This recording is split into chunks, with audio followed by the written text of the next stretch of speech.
Welcome back. Thank you ever so much for joining me. My name is Peter and I'm the Accountability Coach. So today we're just going to be covering off a little bit about life's lens and trying to put a positive spin on the pandemic, just to see what we can learn as we move forward in the here and now. So we've all had a 3-month holiday, and it's been a mixed bag for us. Different people have taken different things from it.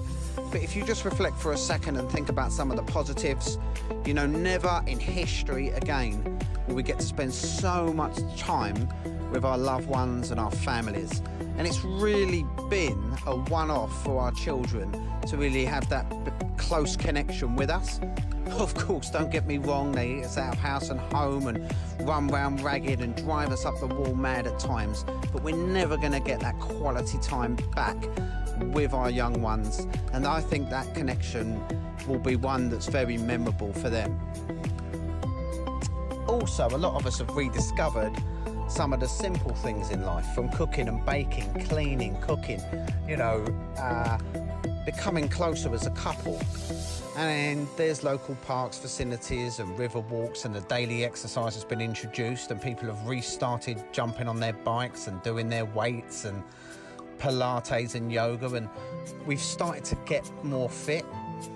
We may have been a little bit overindulging in the drinking and in the eating, but nevertheless, I do think we've reconnected with a new side of ourselves, and the pace of life has slowed, and it's helped us with the benefit of time to have great reflection and also deep insight.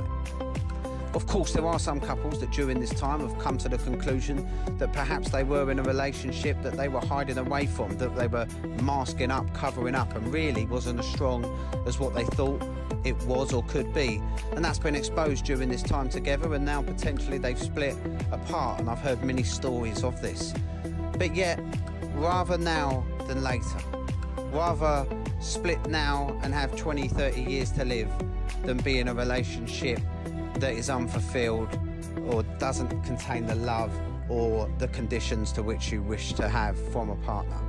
So still, this can be viewed as a positive thing in time as the pair split and learn to live their own independent lives and move forward and move on. So the pandemic also got us questioning, about home improvements, the things we put off, the things that were on the list to do but never got done, the painting, the garden, the extension, the brick walls, the weeding. It really did make us think.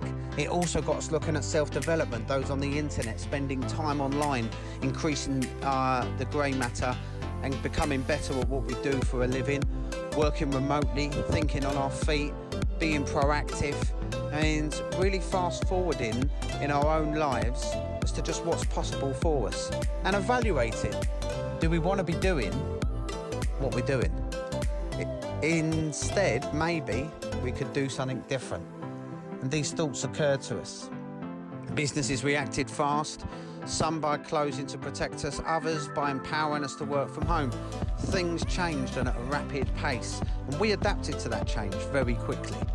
And you have to admit that that's what we're great at human beings. When it comes to it, we are very adaptable, we are very flexible. At the end of the day, if you don't like your address, change it. You're not a tree. And I think that the same goes for your careers, the same goes for your relationship. You're not a tree. You're not rooted to where you are. You've got flexibility and the ability to change. Life can change within a single decision. You just need to make the decision and take the action. So when you think about this and you think about your future, maybe your eyes have been opened, maybe you have become awake, you have awoken, and literally as you wake up and smell the coffee, so to speak, you now want to reach out and get a helping hand. It's hard to start new rhythms and routines. It's hard to start new behaviours. Joining the gym can be difficult, diets too. And this is why we yo-yo on many things. And we've all uttered the words at some stage, I'm never going to drink again. It's about being true to your commitments, doing what you say you're going to do, being held accountable and having that discipline, which an accountability coach can assist and ensure that with passion and determination, you can reach your goals, overcome your barriers and blockers, and get to your destination that you wish to achieve. So visit smeltthatcoffee.co.uk. Check out the services which are available. My name is Peter, I'm the accountability coach, and I've helped many people realise how they can overcome their barriers and blockers and reach their goals by simple disciplines, rhythms and routines, and by looking through a new life's lens. Thank you ever so much for your time. It was a pleasure coming to you today. I hope I've added some value, thought and insight, and I'll speak to you all again next week. Thank you.